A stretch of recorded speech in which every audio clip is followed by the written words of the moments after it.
디모데후서 1장 9절에서 18절입니다. 9절. 하나님께서는 우리를 구원하시고 거룩한 부르심으로 불러주셨다. 그것은 우리의 행위에 따른 것이 아니라 오직 하나님의 계획과 은혜에 따른 것이다. 이 은혜는 영원 전에 이미 그리스도 예수 안에서 우리에게 주신 것인데, 여기서 구원이란 단어는 원래 위험이나 병으로부터 구출되어 안전케 되는 것을 뜻합니다. 우리가 죄로 인한 영원한 죽음으로부터 벗어난 것을 뜻합니다. 거룩한 부르심이란 거룩해지도록 우리를 부르셨다는 뜻입니다. 우리 구원을 성취하는 것은 하나님의 계획과 은혜입니다. 그 은혜는 예수 그리스도에 의해 실행된 역사적 사역에 확고하게 근거를 두고 있습니다. 죽음은 죄의 결과인데 그분은 죽음을 패하셨습니다. 현실은 예수님도 실패한 것처럼 보이고 바울도 실패한 것 같고 디모데도 지금 두려워하고 있습니다. 하지만 이 모든 상황이 영원 전부터 계획하신 하나님의 뜻에 따른 것이라면 부끄러워할 필요도 없고 두려워할 필요도 없습니다. 이 모든 일을 계획하신 하나님이 우리를 부르셨다면 지금 당하는 고난의 상황은 실패가 아니라 그의 뜻에 따라 된 일이고 성취의 일부이기 때문입니다.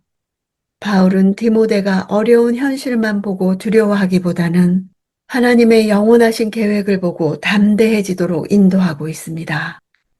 10절. 이제는 우리 구주 그리스도 예수의 나타나심으로 인해 드러나게 되었다. 예수께서는 죽음을 패하시고 복음으로써 생명과 썩지 않을 것을 밝히 드러내셨다. 이제는 하고 9절의 영원 전에와 선명하게 대조합니다. 영원 전부터 계획된 은혜가 드디어 역사적인 사건으로 실현되었다는 것을 말합니다. 곧 그리스도께서 오심으로 드러나게 되었습니다. 하나님이 영원 전부터 계획하신 구원의 복음은 그리스도의 성육신을 통해 드러났습니다.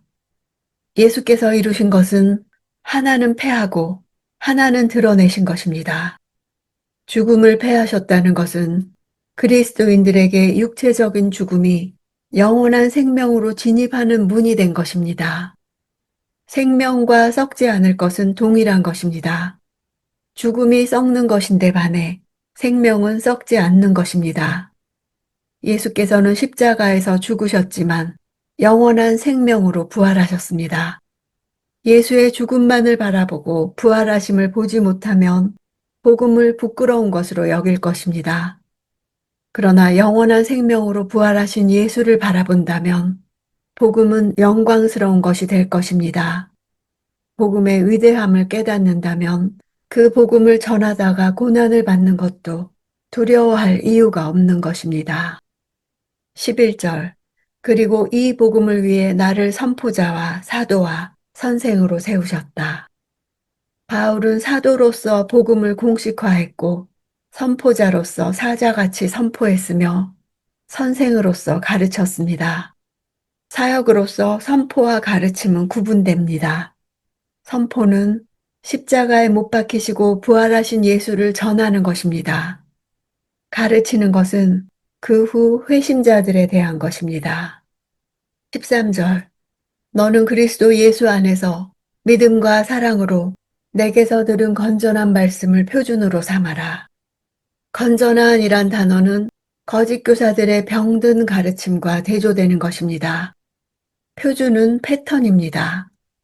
한 건물의 세부적인 설계도를 작성하기 전에 그려보는 것과 같은 대략적인 스케치나 또는 화가가 정물화나 인물화 등을 그릴 때 구도를 잡아 미리 그려놓는 밑그림을 뜻합니다.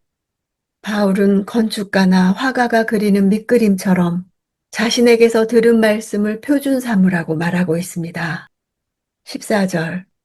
우리 안에 거하시는 성령의 도움을 받아 내게 부탁한 선한 일들을 지키도록 하여라. 지킨다는 것은 약탈자로부터 빼앗기지 않으려고 지키는 의미입니다. 교회에 맡겨진 보물인 복음을 강탈하려는 이단들, 거짓 교사들이 있었습니다. 그 배후에는 사탄이 있는 것입니다. 15절. 너도 알다시피 아시아 지방의 모든 사람이 나를 버렸다. 그 중에 부겔로와 허모게네가 있다. 아시아는 로마 제국의 동쪽 영역을 일컫습니다. 당시 아시아의 수도가 바로 에베소였습니다. 그곳은 바울이 3차 선교 여행 중 3년 동안 전심전력으로 복음을 전한 곳이었습니다.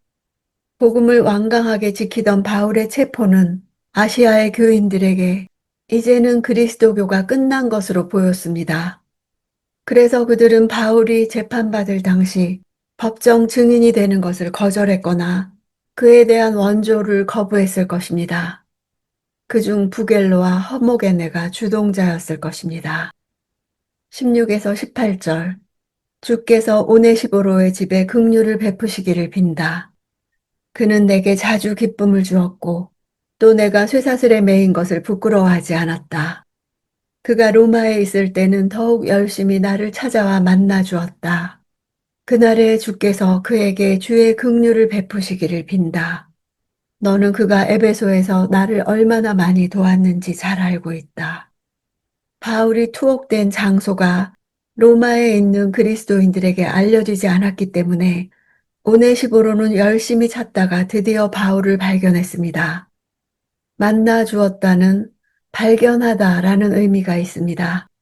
오네시보로의 끈기에 대해 감탄하고 있는 바울의 모습을 그려볼 수 있습니다. 이런 당시의 정황이 바울이라는 영화에 그대로 그려져 있습니다. 여러분도 바울이라는 영화를 찾을 수 있다면 찾아서 보셨으면 좋겠습니다. 바울은 여기서 언어 유희를 쓰고 있는데 만나다라는 단어는 휴렌입니다. 오네시보로가 찾고 찾아 자신을 만난 것 같이 마지막 날에 주의 긍휼, 휴레인, 주의 긍휼이 자신을 만나 주시기를 비는 것입니다. 죽음을 눈앞에 둔 사도가 그리스도께서 죽음을 패하셨다는 복음을 선포하고 있습니다. 바울이 갇힌 것은 교회의 끝이라고 여긴 사람들이 있었습니다. 바울이 디모데에게 말한 부끄러워함, 두려워함을 보여준 사람들이 있었습니다. 반면 능력과 사랑과 절제와 담대함을 보여준 오네시보로가 있었습니다. 비록 육신의 위협 앞에서도 바울과 오네시보로와 디모데가 있는 한 교회는 끝이 아닙니다. 오늘날에도 교회는 도처에서 반대를 받고 조롱의 대상이 되고 있습니다. 교회 안에서 많은 배교가 일어나고 있습니다. 우리에게도 바울이 이렇게 말하고 있습니다. 복음을 부끄러워하지 말라. 복음을 지키라.